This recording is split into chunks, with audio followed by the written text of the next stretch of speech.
Kennedy, joined this week by Rory Walsh. Rory, how are things? Not too bad, Mark. Yourself? Great. Glorious day in Galway anyway. Bit of thundery showers there during the day, but yeah, end of the day, all good. I suppose, Rory, we'll focus in on the All-Ireland prelim quarterfinal review.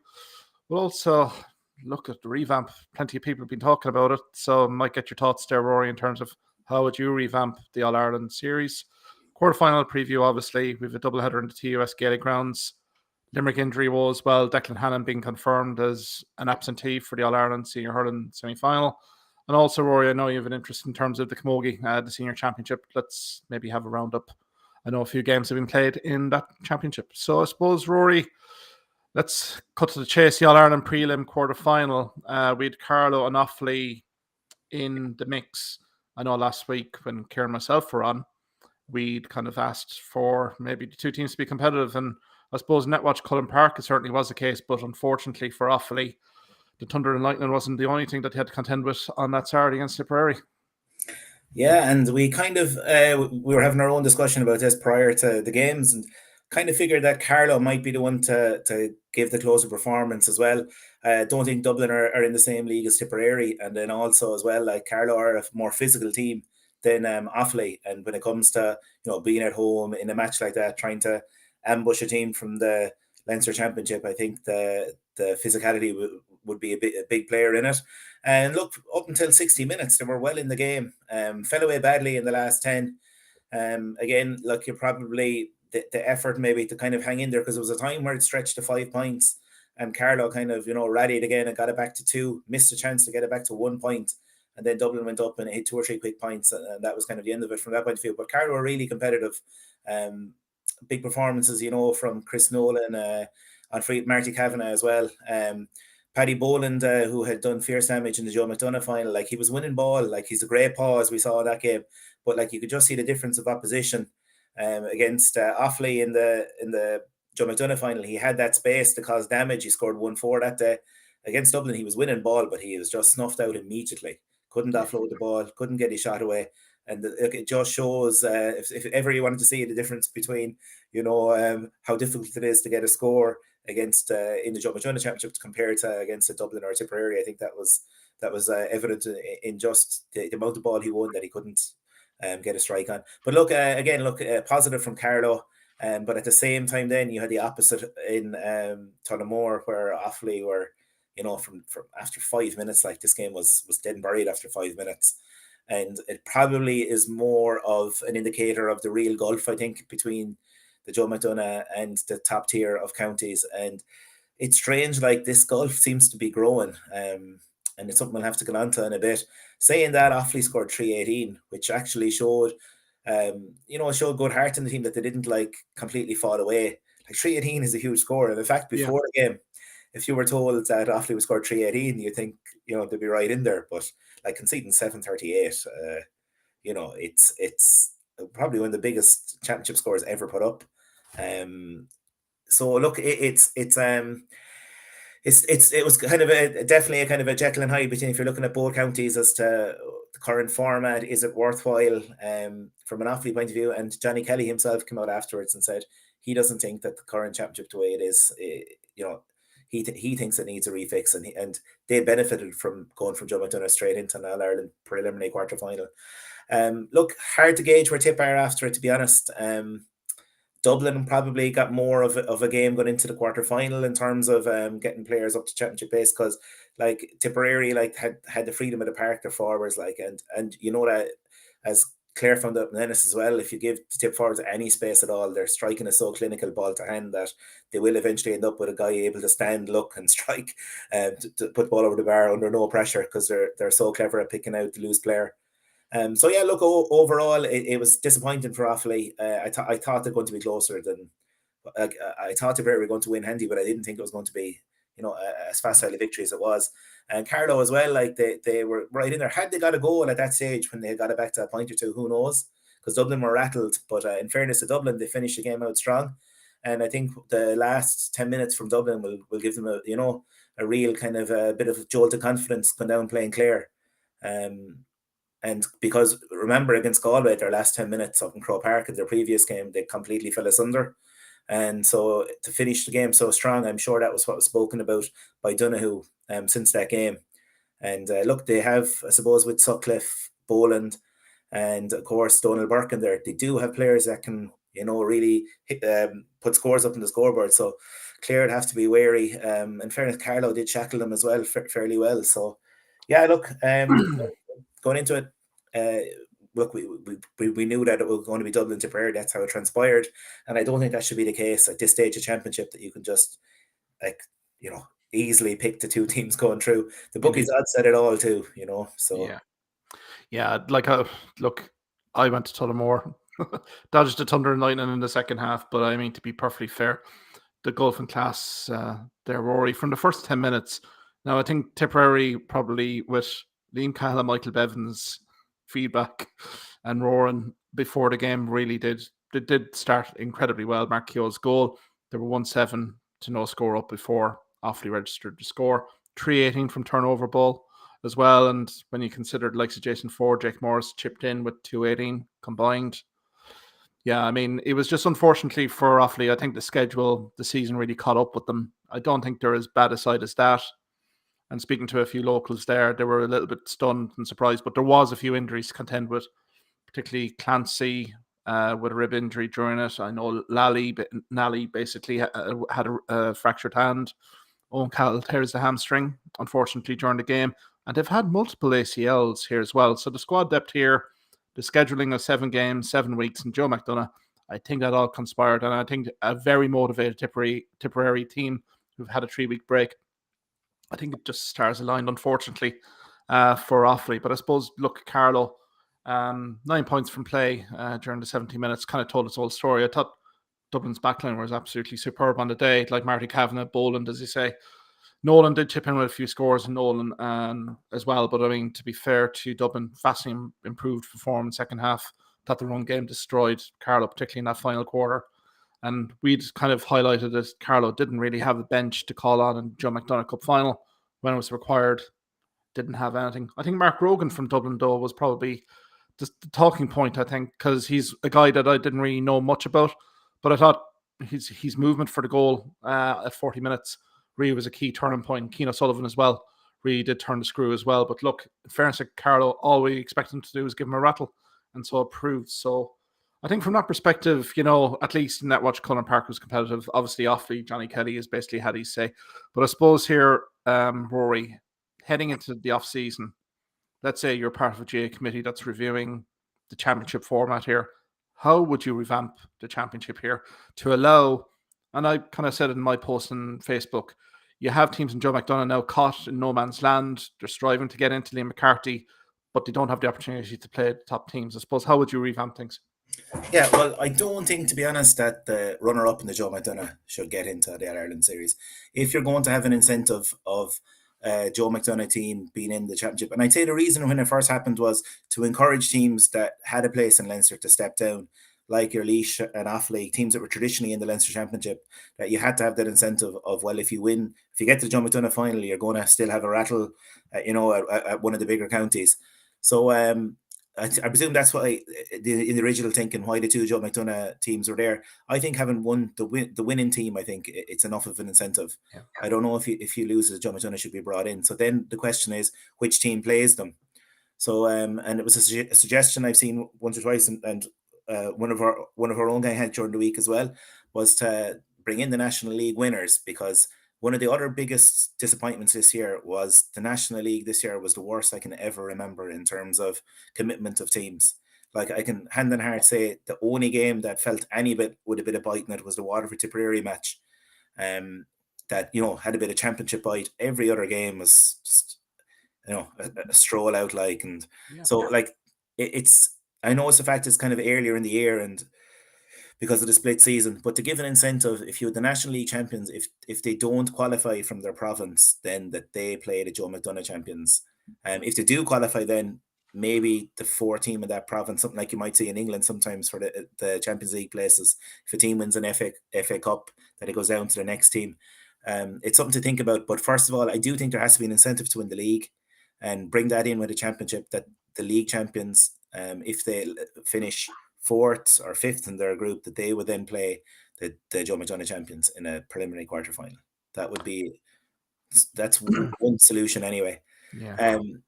Do you then put fourth and fifth in Leinster and Munster? Let's say the team then that doesn't qualify, do they play relegation semi-finals too? Could have 2 relegation semi-finals to bring the Munster team in. Like looking at it this year, I don't see how like Waterford, who finished bottom this year, like we're ever going to get relegated. But like maybe they should be playing a relegation one at the same time, and if they're good enough, they'll win it. So Yeah. that's another factor too at the other end of things. I think the problem here, and Johnny Kelly, the manager of Offaly, touched on it afterwards, the championship needs revamping, but with Munster championship being so entertaining this year, like to go at the championship, you have to go at both provinces, and the GAA won't want to touch the Munster championship. It's the revenue it took in this year from a financial point of view, the quality of the games.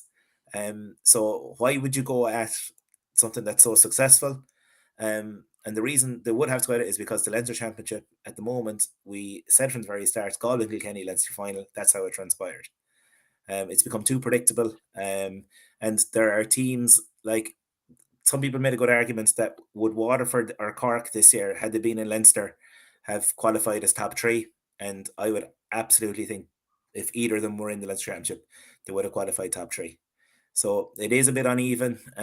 But look, that's the nature of things. We had a few years ago there where you had a competitive Leinster Championship when Wexford and Dublin were turning over Galway and Kilkenny quite regularly, and Wexford beat Kilkenny this year, but just the fact they were already out of it, but then it was a relegation game for Wexford.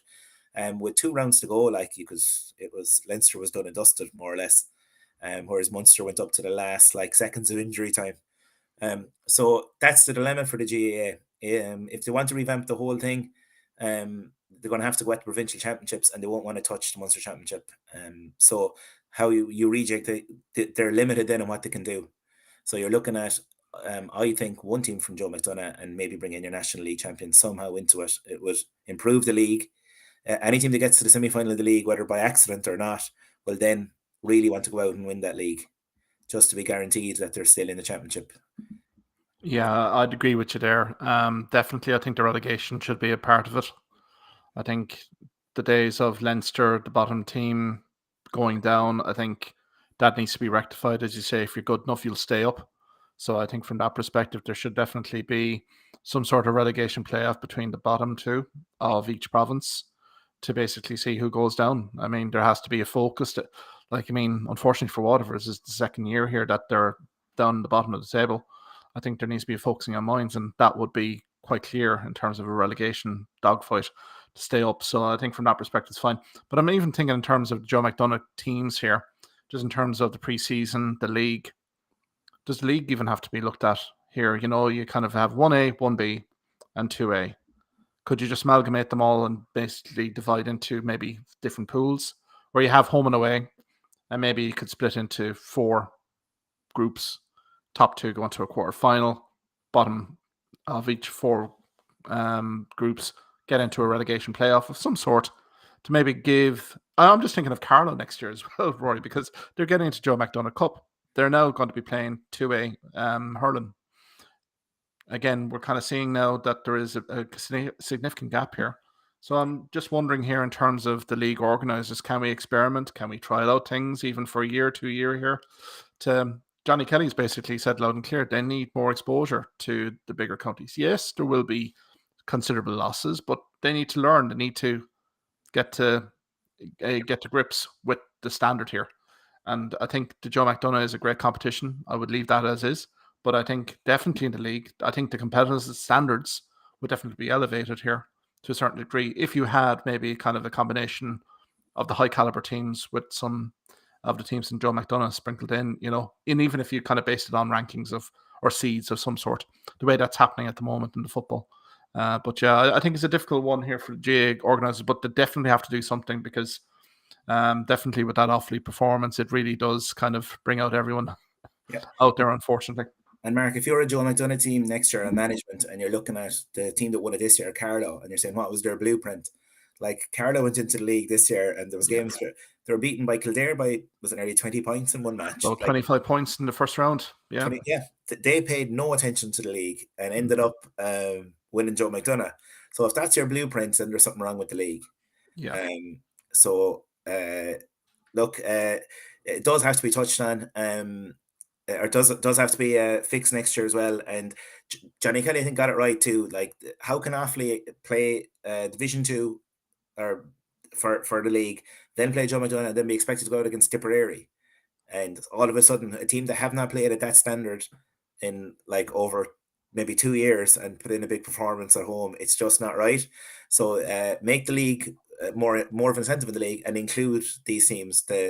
Any team from Joe McDonagh up should be playing whatever way you sort out your groups. As you said, you'd end up with maybe 16 teams. Then go with your 4 groups of 4. Keep everybody involved then into some sort of, so they get a fourth game into quarterfinals, and then let it split into teams going for the league title and then teams trying to avoid relegation. Take it from there. But you'd still end up with each team getting minimum 4 games that way. Most teams will get 5, and I think they'd be quite happy. A lot of counties, 4 games would be enough for looking at the way teams approach it the last few years. But as we mentioned, get to the knockout stages and you're going to want to go for the title. You have an incentive now. And don't get to the knockout stages and you'll still have a meaningful game. Nobody will want to be relegated either. So, and I think you touched upon the league champions as well. I think I fully agree with you there. There's been an awful lot of cat and mouse, almost, real kind of chess, like not showing full hands, but certain counties do endorse the league by putting the county league winners into a quarter final or into a last 16 of a county championship.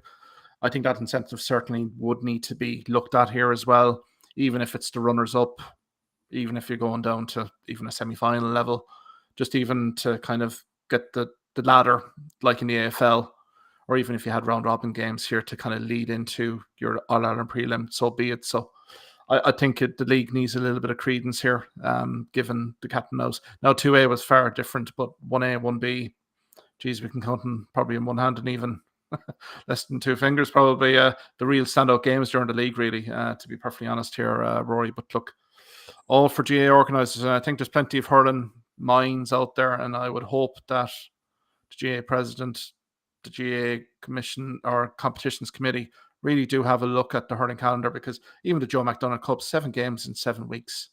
I mean, that's going to rip squad depth charts left, right, and centre. And I mean, Johnny Kelly did mention in the post-game interview that the horrific injuries that Offaly sustained during the year, and these weren't like, kind of an ankle sprain. These are significant injuries, like the hamstring tear for Owen Cal, even ACLs, even during the start of the season. I think, to be perfectly fair to GA scheduling here, they have to be fair to the teams that are trying to get to the Lee McCarthy level. They're not giving them a chance. Like even Carlow, you saw in the last 10 minutes, they ran out of steam, and obviously the calendar, the scheduling did catch up with them as well. So I think GA organisers, you have to give fair play to teams that are going to enter into this competition and give them the supports required. And that certainly I don't think happened this year, and even last year. Like, apart from Laois against Dublin in an All-Ireland qualifier, who else has really sprung an upset? It's always been kind of the routine, kind of more than 8-10 That's point been the loss. only one. That's been the only one. Antrim last year gave Cork a game up in Carrigan Park. Yeah, gave them a rattle as well, yeah. Very similar to the Carlow Dublin game. They stayed with them for 60 minutes and fell away. But to give a team a rattle for 60 minutes and then to actually bring it home are 2 completely different things. And just to have that bench and just the ability and to finish out games like that, you need to be playing these teams.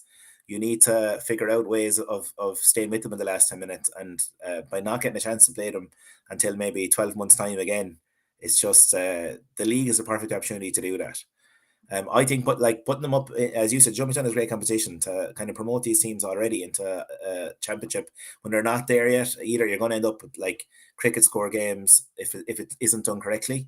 It has to be. But look, and Donald O'Cusick touched on this as well.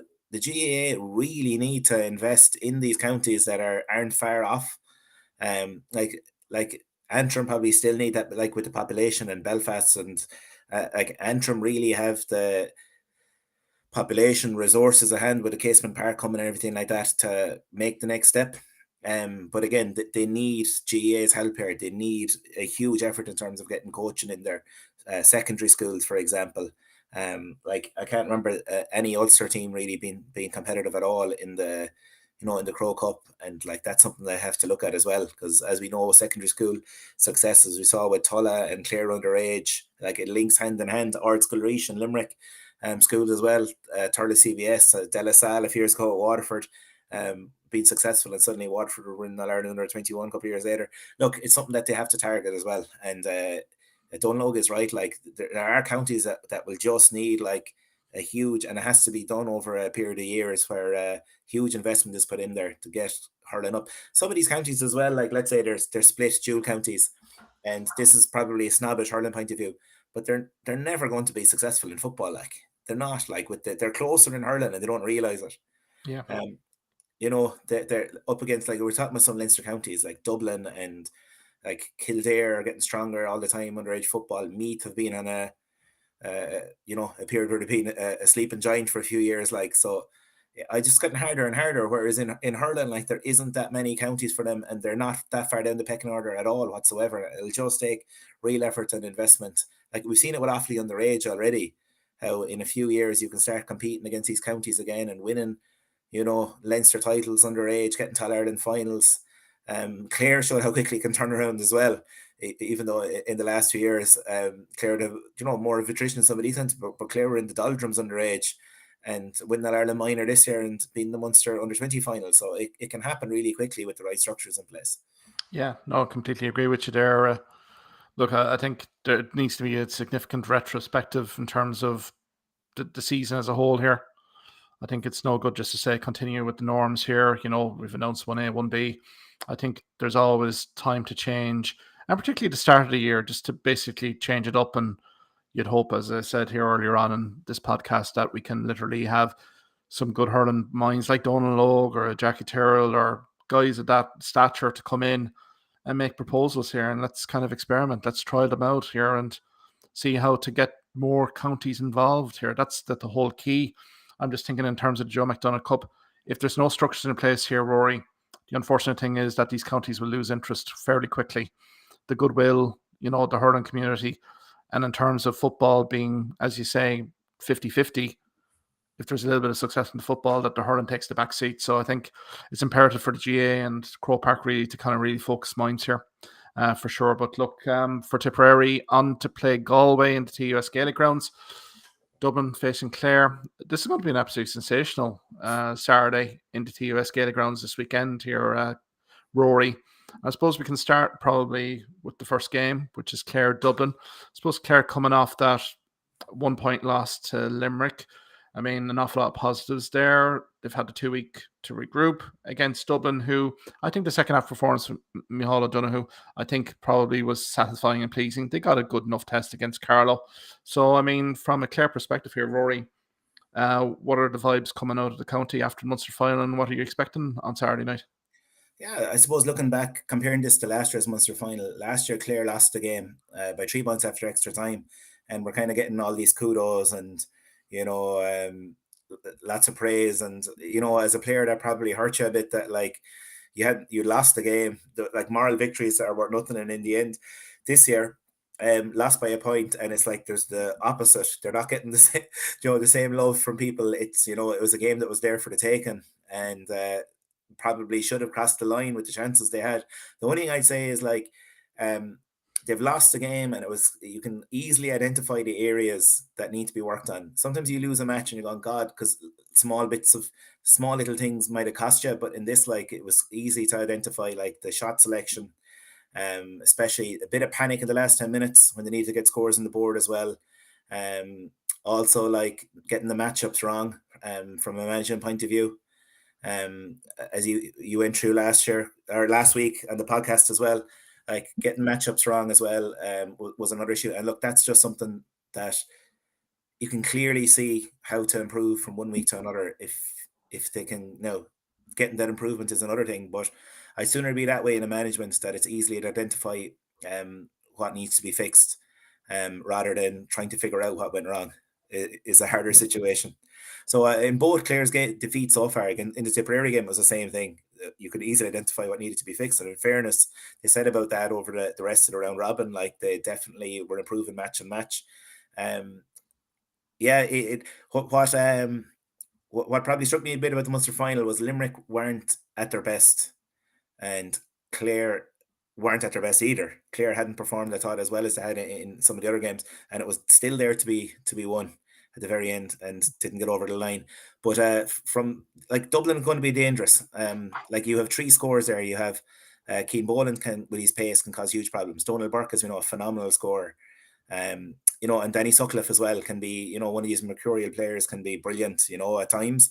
Like if those 3 hit form together, and for example, Kelly and O'Donnell have an off day at the other end, or even a red card or something, Clare could be in trouble. But I don't see it. Like I think if we now come out and don't perform after being, so consistent in Munster, like we still reached a level of performance in the Munster final that put us within a point of winning it against, a team that were 1-5 in a row. Like, so we're Clare right up there, but we have to now build on that and get stronger through the All-Ireland Championship this year. And the first step is on Saturday. And look, a lot of people are delighted from Clare, Galway, and Tipperary with the venue. Dublin seem to be the one crowd who are, have obviously the furthest to travel down. I think they seem to forget though that we're making that journey anytime we get to the Ireland semi-final or final or whatever. Like the whole country goes to Dublin for games, so no harm to give their hurling supporters a championship match down in Limerick for a change. I can't remember the last time Dublin played a championship game below in Limerick, so you'd hope that they'll bring a big following as well. Unbelievable, should be a huge feast of hurling. Like you're looking at Galway and Tipperary as well. We should get on to in a minute. Like just so hard to predict the winner there. But I think the first game, like it's the easier one to predict. Clare should win this game, and I would be thinking like they really need to put in a big performance now as well.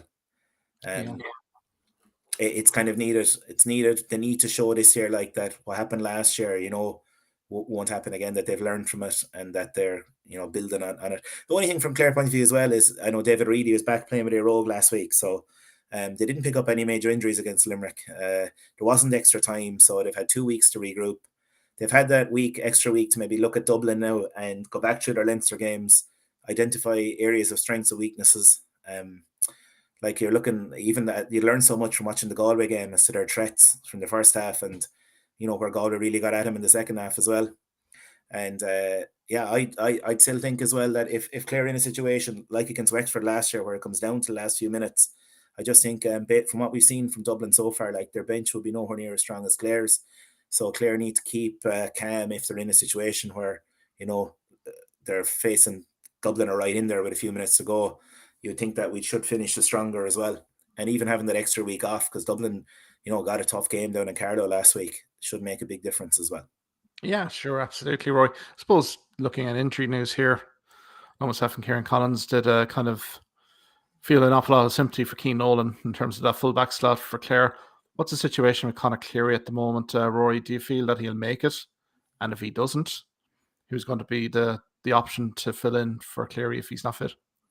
Yeah, well, when the initial injury came, we heard it was, he dislocated his shoulder. You're thinking like 6 weeks is if there isn't a surgery needed, which doesn't seem to be the case, that he didn't need any surgery. You're thinking like 6 weeks for things to get knitted together. It's an injury I suffered myself a few times, like, and to hear that he was back training for the Munster final now. Being training like could be him jogging up and down the sideline as well, as opposed to actually taking full part in training. So and seeing him named as a team, we all thought, a miracle had happened and his shoulder had mended in 3 weeks as opposed to 6. This kind of puts him at 5 weeks. So I would say he's like for traditional, he's 1 week too early. Are you going to risk him, or are you maybe going to if he's in an okay situation that he can get through warm and everything fine? Are you going to maybe keep him in reserve if needed and hope not to have to use him at all? Like as we saw, Shane Murray did well when he came in the last day. You can start Shane or Paul Flanagan rejig the backs around a bit as well. Like Keane Nolan would do a fine in a certain type of player as well. Trying to mark Aaron Gillen with 45 yards of space in front of him is difficult for any cornerback. So and he probably will deserve a chance again to show that he is up to it. Like I just felt, as you said there, felt sorry for him because even when he got a yellow card, you'd be thinking like you make a switch or you make a substitution at that stage. But to leave him there with a yellow card on, there isn't much you can do if the forward wins a ball then and is going through and goal and you're on a yellow card because you're going to get sent off if you make the next foul. So look, Yeah, there is a couple of things that's one thing Clare have to fix is if Conor Cleary isn't there, they need the full back line to be a lot more solid. They need a half back line to give a lot more cover as well. And it is an area, like as we mentioned, Dublin's main threats are that pace with Boland, Burke inside as well, Grogan, as you pointed out as well.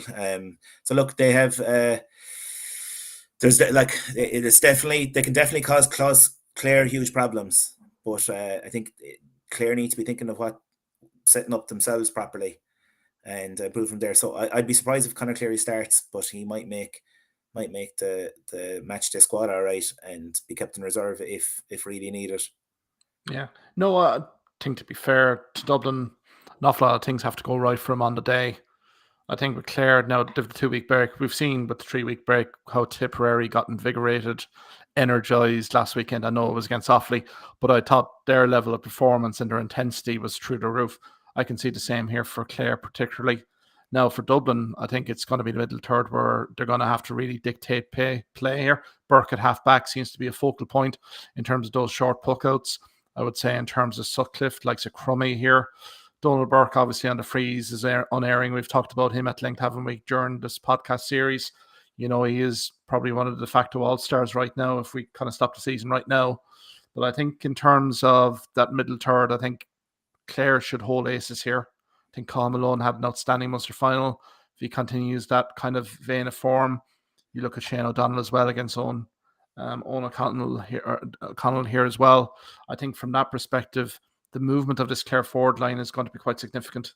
I think for Dublin. Now, in fairness to Dublin, they're coming to the ground here in Gaelic grounds. The surface is absolutely phenomenal. I mean, the redevelopment of the Gaelic grounds has just been absolutely, completely world class. I think from that perspective, that will revel into Clare forward line in terms of their pace, their movement. I can see big moments here for Tony Kelly as well. And look, I think for Dublin, they showed it against Galway, particularly in that last round robin game. They had a good 40, 45 minutes. But again, as you said, when the questions were asked for Galway, when they pushed up on the puck out, there really wasn't anything there. And they can't really go 15, 20 minutes here against Clare, particularly in that second half without responding. So, look, I think Clare will be warm favourites. I think the only thing here is if Dublin change it up a little bit, go a little bit direct into the full back line, maybe Sutcliffe, maybe big man up front, just maybe test out the Clare full back line. But I think that's kind of a long shot. I think you'd think Brian Lohan, James Moore, and the Clare management will have already sussed that out and maybe identify that person in.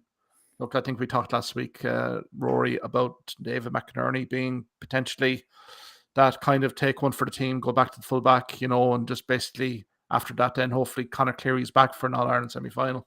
But I'll be with you here. I think Clare hold the aces here. And really, I think it's all for Dublin to really prove and impress on Saturday. I suppose the second match here, Rory, is the one that I think an awful lot of people have been looking forward to for quite a long time.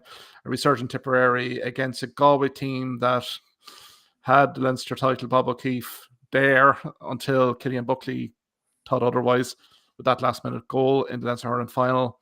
We've two teams here that have a historic rivalry. I'd say the banter around Bersicane and Porttown has been fierce this week.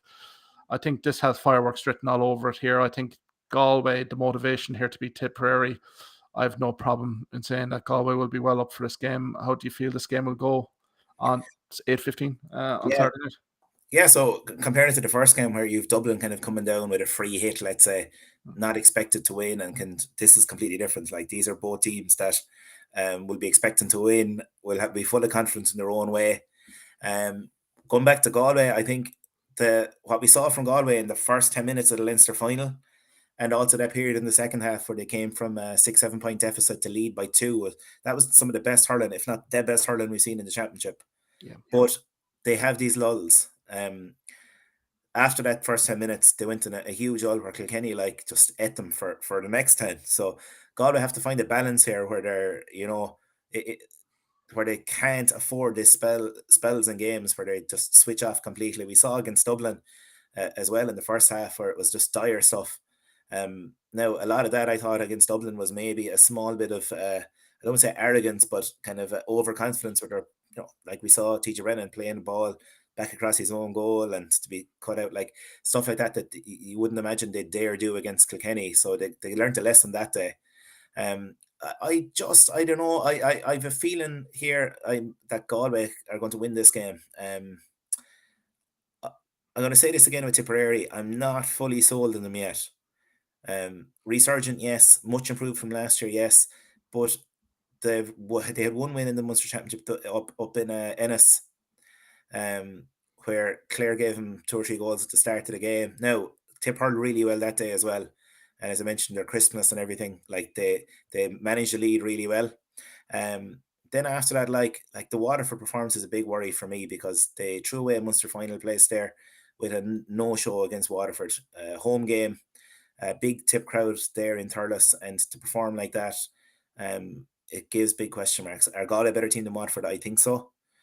Tip are going to be obviously much improved from that performance, and the fact that the Offaly game turned into a bit of a shootout, I don't think helps them. Um, I just think Galway here might. I think Galway have played in that Leinster final. Those 2 spells have been the best hurling we've seen, as I said, and if they can like extend that and bring it, I just fancy Galway here. I think the Conor Cooney is hitting for uh, Conor Cooney, not Conor Cooney, inside. Brian Concannon, sorry, hitting form there from the last day.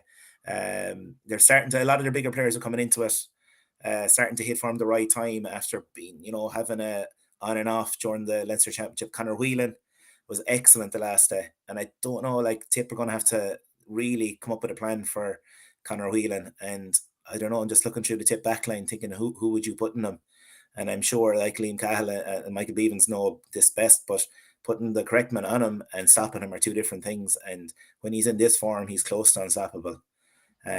So yeah, look, I'm going to give Galway a bit of a nod here. If Tipperary go and beat Galway, they're absolute All-Ireland contenders for me. But for me, they need that big win.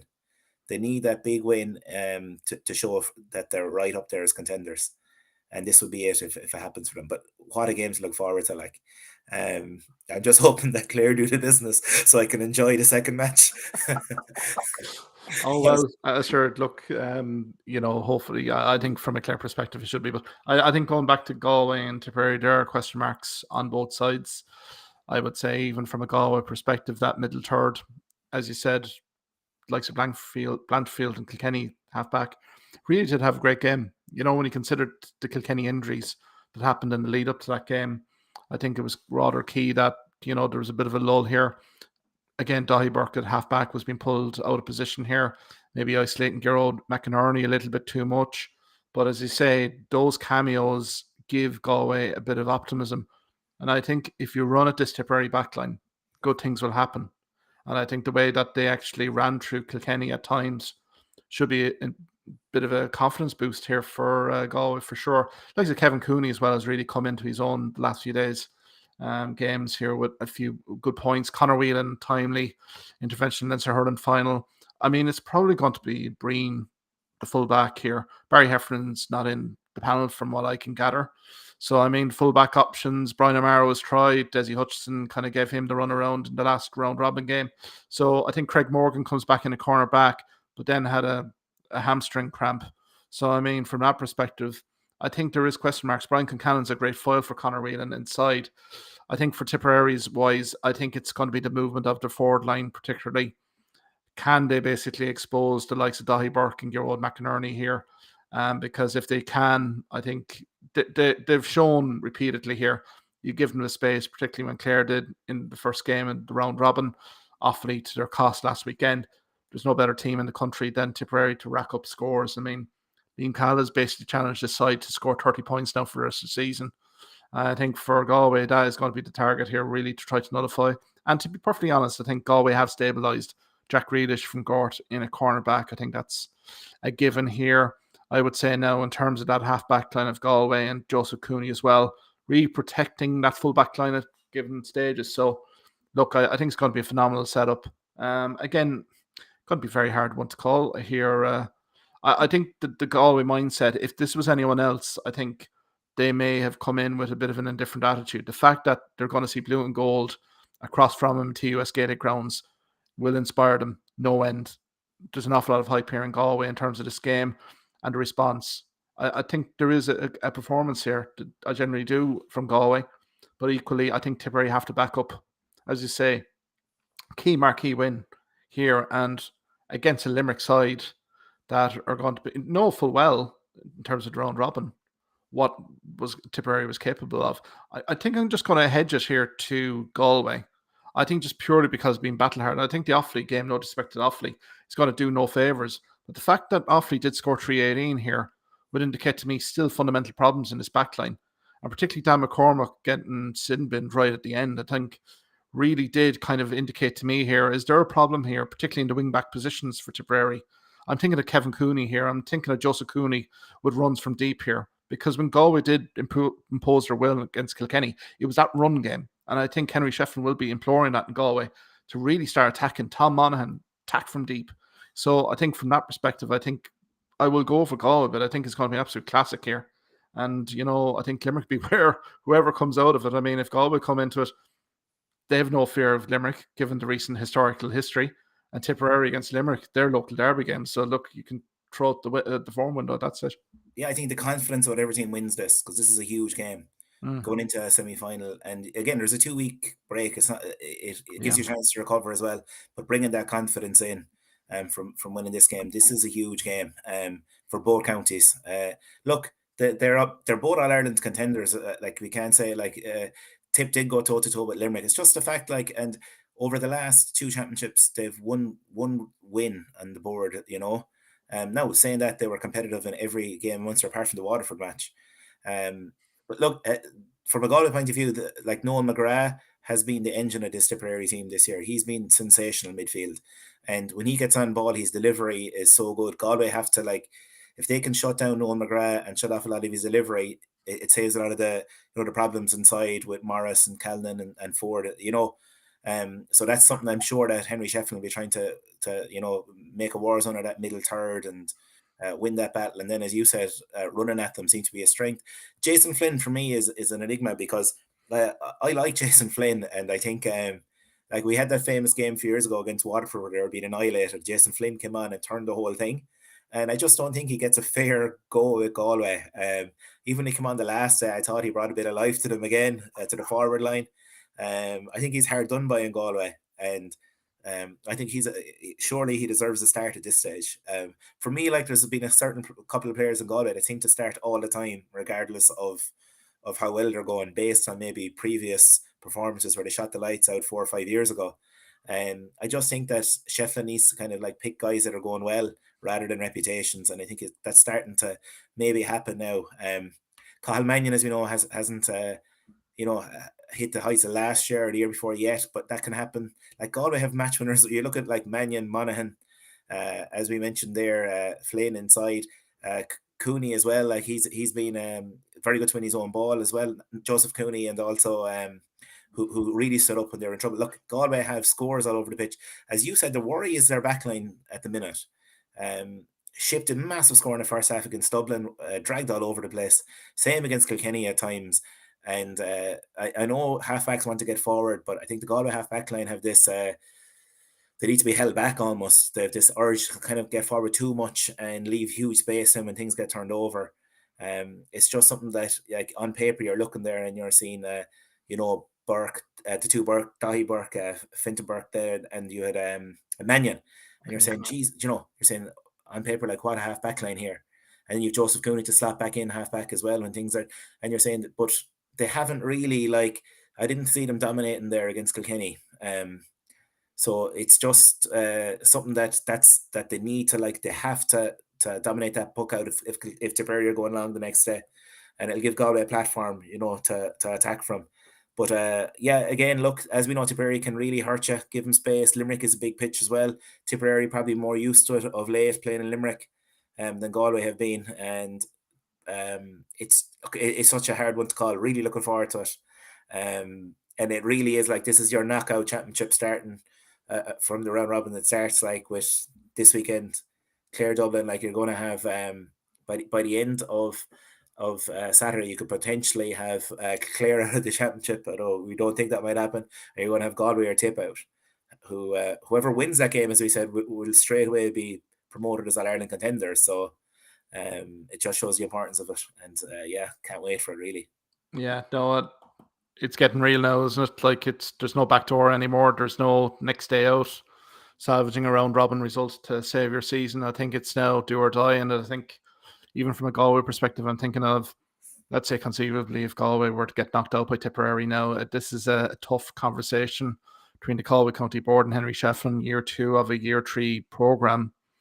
Where is it going? I mean, the All Ireland semi final last year was seen as progress and an awful lot of high hopes here. If there was to be a loss to Tipperary here, I think considerably, I think there will be speculation here in terms of maybe will both parties kind of terminate by mutual consent. So I think for Shefflin, he'll leave no stone unturned, but I think it's the Galway mindset here. If they're on the money from the get-go, I think it is, there for them. But again, this Tipperary threat, like Liam Cahill and Michael Bevins, year 1, obviously, of their managerial reign, I think they do need the marquee result here to really kind of fundamentally kind of review their season with satisfaction. That if they got to an All-Ireland semi-final, they're live threats.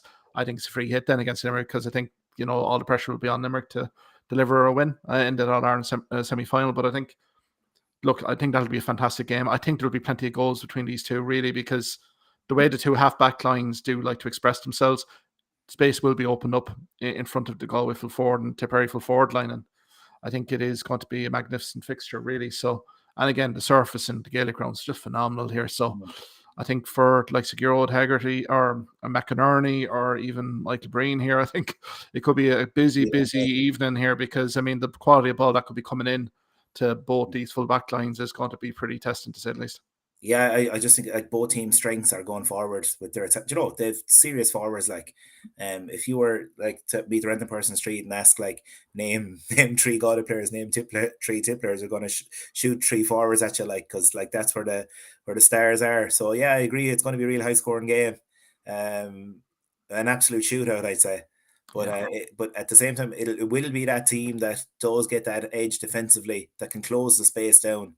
That's probably going to come through. So for all the shooting at one end, it'll be that team that'll just tighten things up in their own defence. And I think it's a big game for both goalkeepers here, Rory. We haven't alluded to it, but like Aina Murphy and also Reece Shelley, who's come in and hasn't put a foot wrong for Tipperary, Yeah. I think the puck out distribution is going to be absolutely key. And I think for certain opposition, like Aina Murphy's distribution has evolved in the last few seasons, but I've been equally impressed by Reece Shelley in terms of his accuracy, in terms of restarts here. I think that's going to be a key aspect on the game, because I know Tipperary will like to really go at it, quick restarts. So I think for both teams here, it'll be imperative of their goalkeepers to get the radar on fairly quickly. And I'm even thinking of Brian O'Mara here, getting some quick early ball from Reece Shelley, like what's from Aina Burke or Aina Murphy here. So I think that'll be a fascinating battle in terms of the puck outs won here, because I think Galway would revel in the high ball going in, but I don't think Tipperary are going to do that. I think they're going to try to run through the lines that they have been doing, try to get Jason Ford in a roving role, similar to Conor Cooney. So I think there's something intriguing subplots here. I generally do. So look, I think fireworks, but I think we're tipping Galway just on the base of the battle hardened display so far, is it, in the Leinster campaign, and just, Tipperary kind of maybe injuries kind of coming home to roost. What's the story with Cahill Barrett, Mark? Have you heard anything up in Tullamore the last day? Well, there was kind of rumours that he would be featuring, but like, I think, to be perfectly fair, it just shows the magnitude of the injury he sustained against Limerick, this HIA and just everything else. Now, again, this was awfully... Now, there was rumour mill in terms of a challenge game that was played behind closed doors, maybe a week or two before that Waterford game, that there was a few injuries there. So I think the likes of Bonner didn't feature. So there was one or two kind of notable absentees in that Tipperary's panel. I think the assumption here is that the majority will come back. Mm-hmm. I think Cahill Barrett being one of them. I think he should have recovered at this stage. I think now we're, how many, week 4, week 5 after that Limerick game. So I think from that perspective, if he's not back, then I think, that's kind of telling the tale of the tape here. But he's definitely required on Saturday night from a Tipperary perspective. It's great to see Craig Morgan back, because even his cameo at 50 minutes, he did show the pace. He just showed, complete upgrade here. And no disrespect to Johnny Ryan here either as well. But I think it's just shown the depth and strength here, particularly in that cornerback situation here for Tipperary. But yeah, Cahill Barrett has to be in. Yeah, if and if Cahill Barrett, straight away, you've somebody to immediately try and Conor Whelan, Exactly.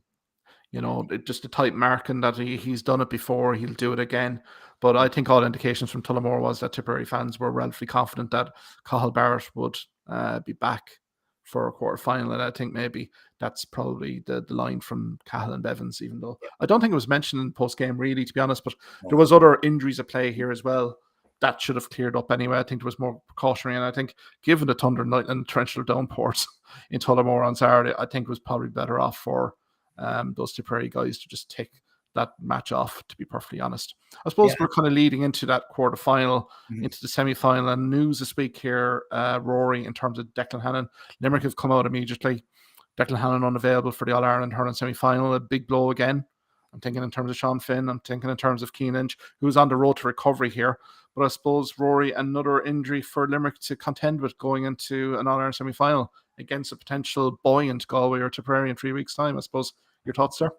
Yeah, and first thing, of course, is to wish Declan Hannon well in his recovery. Yeah. Just hearing word during the week that it could be, that even a Ireland final might be, too close. It seems to be a serious injury. From Limerick point of view, already having Sean Finn missing, like it does give a headache in terms of, and really tests the depth. I suppose if you're looking at options as to what to do next, I suppose there's 2 or 3 options. During the game the last day, Kyle Hayes went to centre back and Colin Coughlin came in at left half back. You wonder there, like, for me, what you're missing is you're missing Kyle Hayes has more freedom on the wing, as we saw against Clare, to rampage forward, and just that pace as well to stay with runners as they try and break the tackle past them. And I just thought as well that David Fitzgerald was kept really quiet. Like, Kyle Hayes was winning that battle all ends up, and then last 10-15 minutes suddenly David Fitzgerald's 2 points and should have had another one dropped short and started to win ball and cause problems on that side of the field. For me, like, Colin Coughlin's superb hurler. I've seen loads of him, had him in underage development squads, and also I've seen him playing in a good bit in UL too, like serious striker of the ball, and does offer a good bit going forward as well.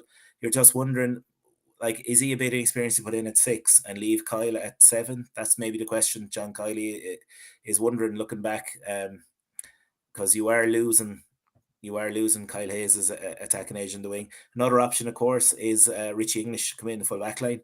Mike Casey go back to his natural full back position, and Dan Morrissey out to 6, where he has played a lot of hurling as well in the past. So there are a couple of options from. It'll be one of those 2 that he'll go with. I don't see him. I don't see a Keane Nolan coming from nowhere here. It's it's going to be a more conservative approach, I think, and he'll go with tried and trusted.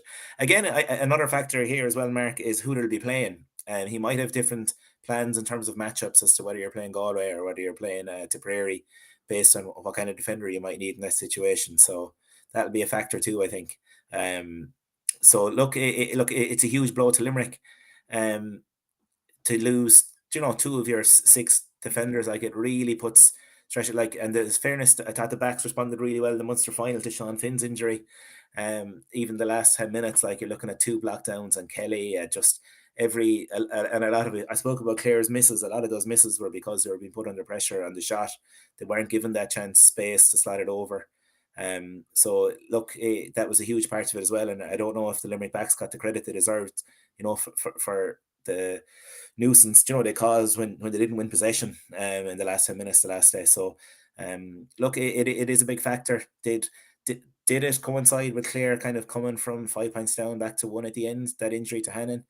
Hard to know, hard to say as well, because it was Kyle Hayes, when he did go to 6, made a couple of those significant blocks. So had he been out at wing back at the time, we wouldn't know. Maybe there could have been scores. So but overall, yeah, look, it does test the depth again. Should Limerick ship another injury in the back line, you really are then going to players that haven't had a lot of game time. You're going back, Aaron Costello hasn't featured in the championship this year. You are kind of going, or maybe then are you looking at bringing Will O'Donoghue back a bit further? I know at the time, it's just funny, like, Declan Hannon, when he has got injured, they've done different things in the past. I remember against Cork one year, Will O'Donoghue went back in at 6 down in Páirc Uí Chaoimh.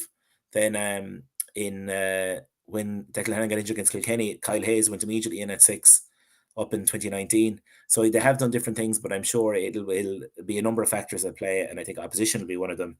And also as well, just do you want to upset the team too much to make 2 or 3 switches when one switch could be required if you can put a guy directly in at 6. Yeah, no, I think it's great points there, Rory, and I think really, depending on the All-Ireland semi-final opponent for Limerick, I think Paul Kinnerk and John Kiley will have the approach.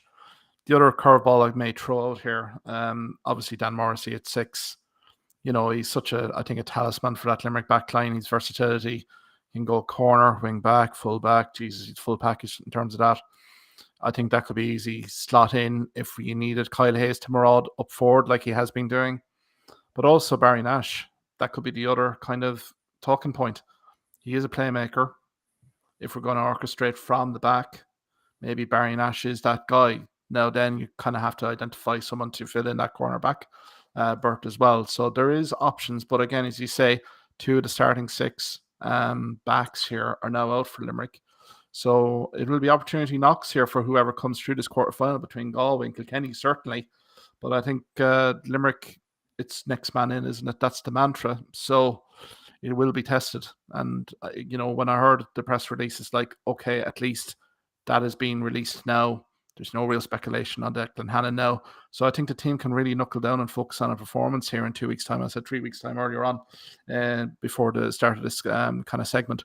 But I think from that perspective, I think it's an intriguing subplot again for this Limerick season to see how they overcome adversity here, because I think certain teams will definitely target the half back of Limerick, whoever it is. But also I felt, Declan Hannon in certain weeks here in the season, the run game, particularly Clare in the Munster final, did try to exploit Declan Hannon, particularly down that middle of the defence here. And I think maybe Declan Hannon may not have been 100% here for maybe the last few weeks. And I think it's now the acknowledgement here that there is a fundamental problem and it needs to be sorted out, and wish Declan Hannon all the best. Like, what a leader. And, again, his experience, particularly on match day, will be pivotal here.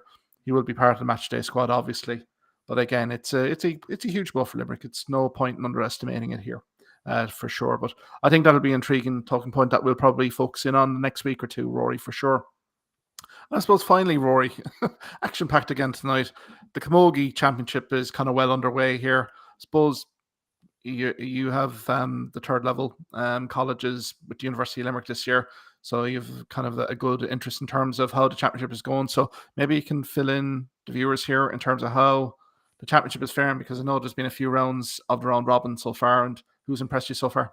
Yeah, the big shock so far was Wexford drawing Kilkenny in the first game in that group. So there's 3 groups, 3 groups of 4 at the minute, and the 3 winners go into semi-final stage. 3 group winners. So yeah, that was a big shock. Wexford, who hadn't been like competitive at that level for 2 or 3 years, to come out and draw with Kilkenny. In fact, they'd have been 1B in the league as well. They wouldn't have been even competing against Kilkenny, Galway, Cork, Tipperary were all 1A. So that leaves Kilkenny in a position where they're playing Dublin this weekend and they have to beat Dublin. Dublin suffered a big defeat last week. So, it's kind of pressure on there. In the other groups then, Clare were very competitive against Galway last week. Clare beat Down in round 1. Galway beat Cork in round 1. So it was Clare versus Galway. And I think there was only 3 or 4 points in it for the finish. So it gives them hope, because Clare now have Cork in a must-win game. Both teams have lost to Galway. Both teams have beaten Down. So that's essentially a knockout match in Ennis. So, you'd be hopeful here that from a Clare point of view that they're really competitive again and in with a shout. And then Waterford have been kind of the revelation so far. They've been putting up huge scores against teams. They got to an All-Ireland semi-final last year, as you remember, and they gave Cork a right game and were very unlucky to lose that match in the All-Ireland semi-final. So for me, like, they were the dark horses when the draw came, and I just had a quick look. Not that I'm a betting man or anything, but I had a quick look at the odds, and Waterford were 20-1. So I thought that was a great price, because remember, as I said, they win their group, and I think they've more or less their group won already. They're straight into semi-final now. So, big odds there. Yeah, big odds. Look, and they've been getting stronger every year. Beth Carton, as we know, a real star, is putting up huge scores. She's already 100 points scored for a league and championship, and we're not even out of the group stage yet. Like, 1 round to go in the group stage, so 100 points accumulated, which is some feat. And really, like, when it gets from this stage on, like, you get some really good cracking games. Like, the standard is gone through the roof in Camogie, and You're just hoping as well, like that. There's been very little coverage again, and like I suppose with the amount of football games now taking place with the new football format, with the round robin Munster Championship, Leinster Championship, is competing with all these for airtime and TV time, and it's just a pity that it doesn't even get its own highlights program, even if it's a 30-minute highlights program. Because I think that with the standard that's there and some of the scores, that's some of the great scoring and team play that's evident in these games. It would be great if I had an outlet to more viewers. But look, that's for another thing at the minute, as I said. So a really good round 3 to look forward to. If you ask me to predict, I think Kilkenny will bounce back and win that group. Waterford, as I said, have their group 1. And in fact, Limerick and Offaly are playing in what's essentially a relegation match as well. If whoever loses is into the relegation playoffs with Down. And so that's a big one. Tipperary also had a great league, won the Munster Championship. And they're playing as well. They had a big win over Dublin. So it's Tipperary versus Wexford this week as well. So that's going to be a huge one too. Can Wexford back up the performance from the Kilkenny game? And can Tipperary bring their form from league and also Munster Championship into the All-Ireland? Yeah, so it does sound like, Rory, we've been talking at the start of the show in terms of the prelims, and the some of the counties that have struggled for maybe recent seasons seem to be coming to parity with the powerhouses like the Kilkennys. Like I'm thinking of here, Clare, Waterford here, Wexford. Wexford were powerful. They've had a few years in the doldrums, but it does kind of feel to me, looking from the outside in here, that this competition, this championship is very competitive this year. That there's no foregone conclusion here in terms of who's going to be semi-finalists, quarter-finalists here. No, this is the most competitive Camogie Championship in years. Like there was a big 3 for the last, I don't know how many years since like Wexford and Tipperary have both kind of faded away in the last decade or so. You had Kilkenny, Cork and Galway, especially in the last few years, winning leagues and championships. And they were the big 3 going in. But now, like as we said, Tipperary have Munster champions, beaten Cork in that, beaten Waterford in that in the Munster final. They have really stepped it up this year. Wexford, as we saw round 1, can they back that up again? And as we see, Clare have closed the gap as well. So look, it's just made this championship, a lot more intriguing.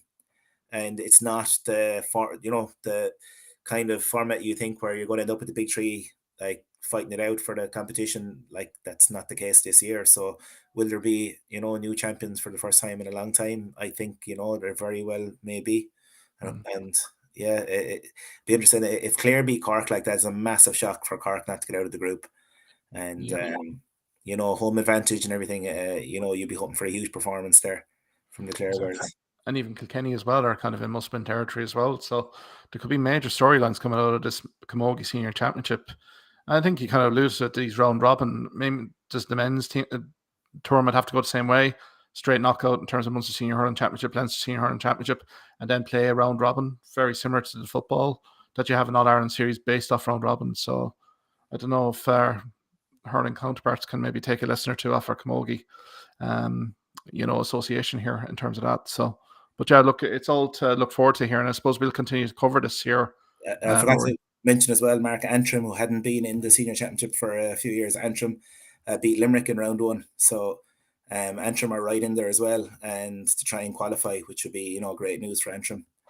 That'd be huge, considering that they're just they've won 2. They backed it up. They beat Offaly at the weekend as well, so they're 2 wins out of 2. So they're playing Waterford now for top spot. So that's another story taking place in the championship. That's huge, considering that they just got promoted this season. So I mean, they're well and truly consolidating their status. But as you say, it could be a magnificent achievement for Antrim if they can get there. But it just shows the momentum, doesn't it, in terms of junior intermediate, that you can get a team here to really go through the grades here and, really kind of prosper. So look, I think there's an awful lot of good storylines here, Rory. We'll certainly focus on this Camogie Senior Hurling Championship going forward here, because I know we were kind of really focused in on the juvenile underage men's championships. That's all gone now. So let's kind of focus in on this anyway till the end of the season. I suppose, Rory, it's been a lengthy one, but many thanks tonight for the contributions. Great points as always. I suppose next week we'll focus in on the All-Ireland quarters finals here, Rory. We'll see if you're happy or sad after Clare and Dublin. I suppose, the first game on into US Gaelic grounds on Saturday. I suppose we'll also have a look at that Tipperary Galway game. I know a few of my relations to Tipperary will be not talking to me for the rest of the week, tipping Galway here. But sure, maybe they'll be delighted you've tipped Galway if they're coming at it from the. Well, that's it exactly. So I'm based here in Galway, so that's yeah. So look, I think that'll be a cracker. So look, we'll review them. Obviously, we'll also look at any intercounty injury news that's coming out of the camps here, leading into the All Ireland semi-finals, and also look, as Rory's alluded to, an awful lot of exciting storylines coming from the Senior Camogie Championship. So we'll have a look at that as well. I suppose, Rory, enjoyed the US Gaelic grounds at the weekend, and have a good weekend. Cheers, you too, Mark. Take care. All right.